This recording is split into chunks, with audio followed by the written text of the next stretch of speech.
So today we're going to remove the engine zinc, which is also sometimes called a pencil zinc, because if you imagine real hard it looks kind of like a pencil. I'm about 85.3% sure this is it here. And the reason I'm removing it is because I don't know when the last time anybody's checked it.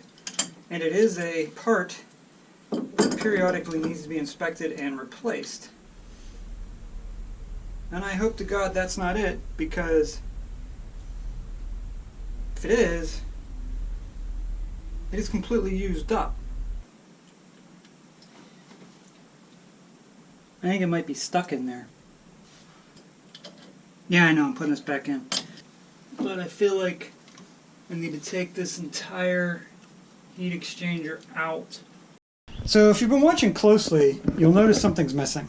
The water heater. It was in bad shape. I really wish I had remembered to set up the camera for that, but I had help, and as frequently happens when you have help, I tend to forget about the camera. And that all was because we took the heat exchanger off to do some work on it. That got pulled out as part of the process of removing the heat exchanger to fix the problem with the zinc. This is my heat exchanger. If you're not familiar with how these work, it does the same thing that a radiator does in the car, but with water instead of air. Water comes in through one hose, flows down through the tiny tubes, turns around at the opposite end, flows back up, out, and then back out here where it eventually is flushed overboard. The coolant goes into here, comes out this tube at the other end, and it flows around the tubes.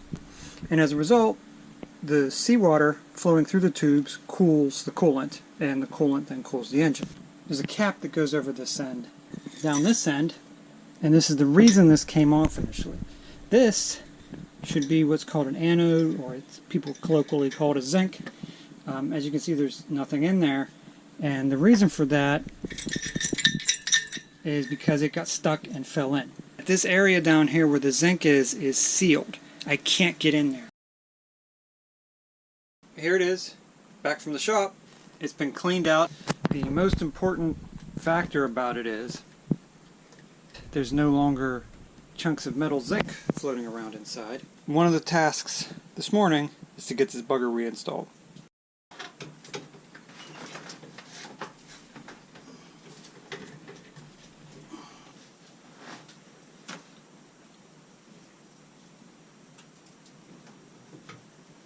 No, it's alright. Wasn't using that anyhow. Hose clamps. Just move the boat over here. Okay, yeah, there we go. Alright, so there is the heat exchanger installed. I already got it dirty. So I am one step closer to having a running engine again.